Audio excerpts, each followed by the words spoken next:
In the opening scene, we meet Teresa, a young woman on a woodland vacation who is startled when her friend, Caleb, shows up with a drone.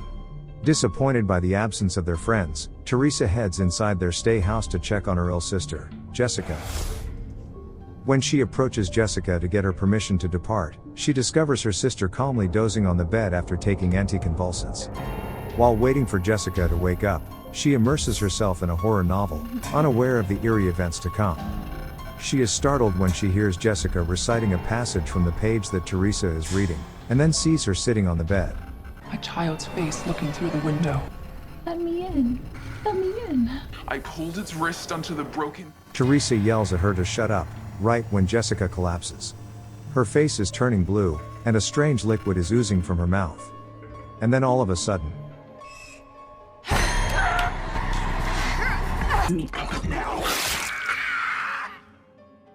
Jessica violently tears off Teresa's hair along with her skin, and so Teresa finds her way back to Caleb, with Jessica relentlessly pursuing her. Jessica intentionally injures herself with Caleb's drone, and when Caleb sees his girlfriend fall, he dives into the water, only to meet a tragic fate at Jessica's hands. She then arises from the water, fully possessed by an ominous entity.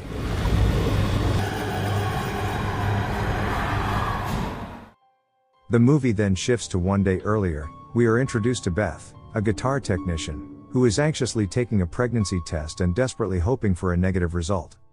Unfortunately, the test turns out positive, prompting her to visit her sister, Ellie, to deal with this unexpected situation. However, things are not the way Beth had expected. Ellie informs her that the building she currently resides in is scheduled for demolition in a month, and she hasn't found a new place yet. Before revealing her pregnancy to Ellie, Beth encounters her nephew and nieces, Danny, Bridget, and Cassie. They share a chilling tale. Cassie tells Beth about her doll friend, Stephanie, who will protect her from the ghost of this building, which used to be a bank. When Beth distributes the gifts she brought, she learns that Ellie's husband left the family 2 months earlier, because he was unable to pay for the children's school expenses. The mother then asks Danny to take her car and get pizza with his sisters. Beth expresses her frustration, wondering why she wasn't informed about Ellie's husband, so Ellie reveals that she left her a message twice, but never heard back from her. Realizing her own fault, Beth apologizes for her negligence, and admits that her apology can't make up for the pain Ellie went through 2 months ago. After listening to the messages sent by Ellie, she feels distressed, but Ellie joins her and provides comfort, inquiring about what has been happening in her life lately. But before Beth can share anything, a powerful earthquake rattles the building, startling the sisters and the children who are returning home.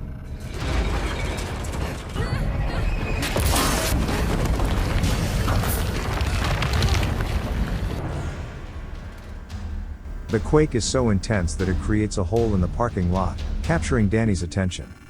Intrigued, Danny explores the opening, hoping to discover something valuable.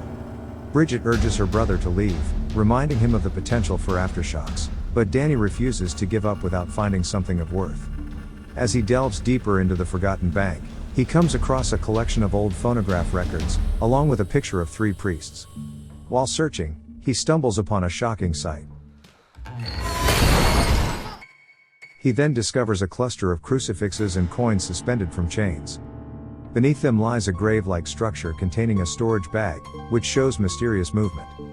Danny cautiously opens the bag, which scatters the bugs inside and reveals a strange, demonic book that emanates a sense of danger. Meanwhile, Ellie's concern for her children's safety grows with each passing moment.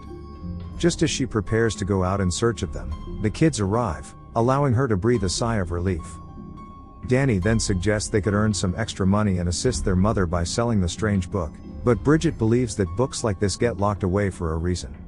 As Danny attempts to unlock the book's strange tooth-shaped lock, his fingers inadvertently bleed, and the blood is absorbed into the book, causing it to open. With each turned page, Danny is confronted with increasingly demonic imagery, filling terror in Bridget. Bridget urges Danny to return the book, but since Ellie won't let them out due to earthquake after effects, he is forced to wait until the next day. Danny then proceeds to play the phonograph record from 1923 he obtained from the bank. The voice of Father Marcus Littletone fills the room, revealing his recent discovery, a volume from the legendary Naturum de Monto, also known as the Book of the Dead.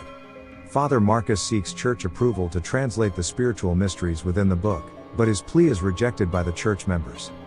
On the other hand, Ellie, the mother, is currently taking the elevator downstairs to wash some clothes. Driven by curiosity, Danny proceeds to play the second phonograph record, discovering that 2 other priests had secretly joined Father Marcus in translating the book's intricate writings, the recitation of which claims to enable contact with supernatural forces. As Father Marcus begins reciting, his voice turns demonic. Filled with fear, Danny desperately tries to stop the recording, but finds his efforts in vain. The pages of the book suddenly flutter, as if an otherworldly entity is being unleashed into the realm of the living. Unfortunately, his unintended actions soon affect Ellie, who is unsuspectingly confronted by the demonic entity while going down in the elevator. The entity, still concealed, deliberately sabotages the elevator, and focuses its malevolent attention on Ellie. It unleashes terrifying noises, inflicting harm by snatching her earrings and delivering forceful punches to her face. The entity then wraps the elevator cord tightly around her neck and other limbs, rendering her immobile.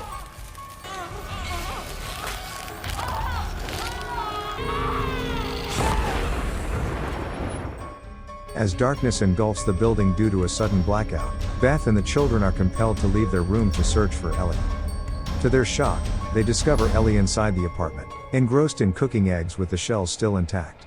She eerily expresses her desire to tear open her kids and crawl inside them, so they can stay one happy family.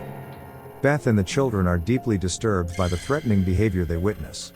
But just as they try to process it, Ellie, in a manic state, vomits the same slimy liquid that Jessica did, but the real Ellie manages to regain control, desperately urging Beth to protect her babies before passing out. In a race against time, Beth and Danny decide to rush her to the hospital, but to their dismay, both the elevator and stairs are inaccessible, possibly due to the earthquake or the entity's influence. To make matters worse, they are further shattered when Ellie tragically passes away. They get help from Ellie's neighbor, Gabriel, and Mr. Fonda. Ellie's eyes eerily remain open despite Gabriel's attempts to close them. And with the network still down, they are unable to reach out for help. Suddenly, Gabriel realizes the building's fire escape ladder offers a potential escape route, but the only access point is room 82, which has been sealed for years. As Gabriel and Mr. Fonda attempt to open the locked door, Beth approaches Ellie with a heavy heart to have a final conversation with her. But then, For everyone. Hey, Betty Boo. Beth is interrupted by the sound of her phone playing a message Ellie had sent earlier. It is a distressing plea for help, expressing that she is burning alive. To everyone's horror, Ellie regains consciousness, but her body is burning up. In a panicked attempt, Beth and Danny place Ellie in a water-filled tub to lower her body temperature, right when this happens.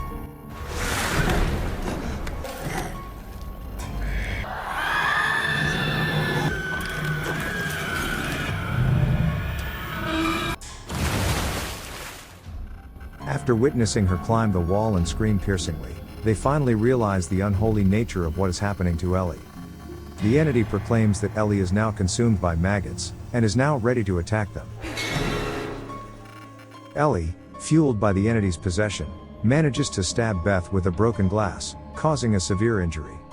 Bridget swiftly intervenes to protect her aunt, so the entity turns its attention towards her.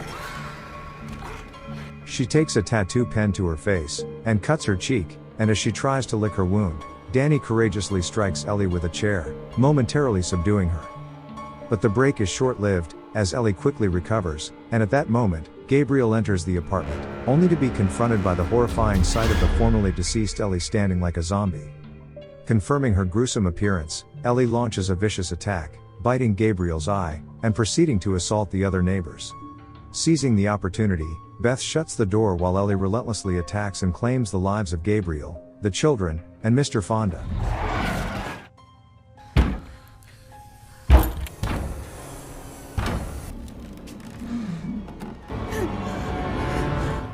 Secured within the confines of the apartment, tension escalates between Bridget and Danny as she scolds him for stealing the book from the buried bank. Beth intervenes and advises them not to turn against each other in this dire situation. Recognizing the urgency, Danny leads Beth to his room to show her the book and the phonograph records. On the other hand, Bridget starts acting strangely when she ignores everything Cassie says, and instead walks up to the kitchen.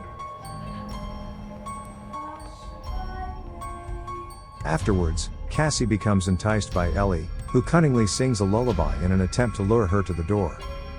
Bridget's wound worsens, with black matter oozing from her body's orifices, followed by a weird vomit of insects. Back to Cassie, Ellie manages to manipulate Cassie into opening the door, telling her that her dad has arrived to see them. Luckily, Beth and Danny intervene just in time, swiftly locking the door once again. But the danger persists as Beth witnesses Bridget succumb to complete possession by the demonic entity. She gets terrified seeing Bridget chewing on a wine glass and spits on her face, due to which she stumbles. Fleeing from Bridget's menacing pursuit, Beth sustains injuries, but resolves to fight back, wielding a spatula as a weapon, and a pan. Danny's appearance at the site draws Bridget's attention, and then Cassie instinctively defends herself with the sharp end of her broom, which she'd attached to her doll friend Stephanie. Bridget meets her demise as Cassie's impromptu strike proves fatal, causing her lifeless body to fall on the floor. After Danny ties up Bridget's body in her room, Beth instructs Danny and Cassie to wait outside Danny's room. She then listens to the third phonograph record to understand how to exorcise this demon. Within the recording, Father Marcus recounts the dreadful possession of his fellow priests, and here Beth learns that Father Marcus failed to exorcise the summoned demon from the dead book, and that his allies were all possessed. Father Marcus then set ablaze the woodshed that housed their corrupted forms, but they reveled amidst the flames, unaffected by destruction. As the recording nears its conclusion, Father Marcus reveals that he can only offer one piece of advice to those who listen: the evil beings can't be stopped. The only way to defeat the evil beings is to completely dismember their physical form. While Beth is engrossed in the audio, Bridget gets up and comes out of the room. Danny and Cassie are attacked by Bridget, but Danny manages to land a stab, and the invincible entity retaliates by piercing his arm. Amidst a torrent of blood, Bridget delivers a fatal blow to Danny's chest, before being engulfed in flames. Meanwhile, Ellie infiltrates the apartment through a vent, intent on harming Beth. However, Beth becomes aware of her presence, and swiftly counters by thrusting a screwdriver into her. As Beth is thrown out of the room, she is shocked to see Danny taking his last breath. The malevolent entity then seizes Beth, using its demonic powers to uncover her pregnancy. Before she can claim 2 lives, Cassie, hiding beneath the sofa, passes Beth a pair of scissors, which she uses to subdue Ellie. In a desperate bid to escape, Beth, accompanied by Cassie, flees the apartment. She attempts to break the door leading to the fire escape using a hammer, while we see that Ellie is alive and taking scissors out of her nose. Beth then takes Mr. Fonda's shotgun to destroy the door, right when Ellie shows up, but Beth manages to disable her by shooting her limbs, rendering her immobile. And then all of a sudden, the possessed Danny and Bridget approach their mother, their laughter echoing with madness. The other neighbors who have transformed into possessed entities are screaming that everyone will die by dawn. Unable to break through the door, Beth decides to take their chances with the elevator. However, what unfolds next surpasses their wildest imagination. As the children gruesomely tear their mother's body apart, the elevator ominously fills with blood.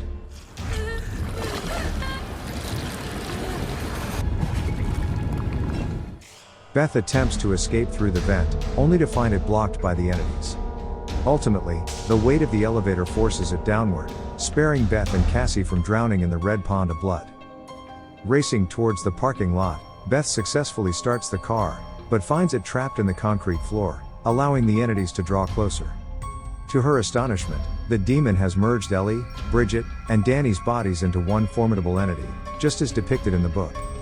Before the creature can take action, Beth and Cassie find a hiding spot, and make their way towards the roll-up door. In a race against time, Beth makes it to the other side, but Cassie is seized by the entity, and snatched away just before the door slams shut. Before the demon can murder Cassie with a chainsaw, Beth resolutely re-enters the parking lot by tearing down the door net. She saves Cassie by shooting at the creature, though in the process, she is knocked down to the ground, her belly on the verge of protecting her unborn child. The creature then activates a wood chipper, aiming to crush her to death. When Cassie sees this, She helps by shutting off the crusher to stop the killing attempt. It is at this point that Beth is able to turn the tables on the entity. She takes the chainsaw, and uses it to push the entity into the crusher, finally putting an end to its evil existence.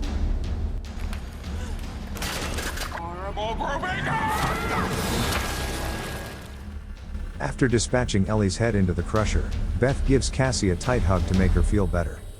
Determined to heal her from the trauma and carry on the responsibilities a mother would, Ellie takes Cassie with her as they flee the building. On the following day, Jessica, the possessed girl we saw in the beginning of the film, leaves her apartment, which happens to be in the same building, though likely on a different floor. Unaware of the horrific events that have taken place, Jessica is getting ready to join Caleb and Teresa, while concentrating on calling her sister. After the call ends, her attention is immediately drawn to the blood-soaked car, and the parking lot drenched in crimson blood. Before she can comprehend the situation, the same evil entity approaches her and transforms her into its next victim, joining Ellie and the others. This revelation suggests that dismembering the bodies was not the right way to deal with the demonic forces, suggesting the need for a different approach to end the entities and destroy the Book of the Dead. And what happens next is already unveiled in the movie's opening scenes, except for poor Teresa's fate. Okay guys, that's all the recap of Evil Dead Rise 2023. Thanks for watching. See you again in the next video.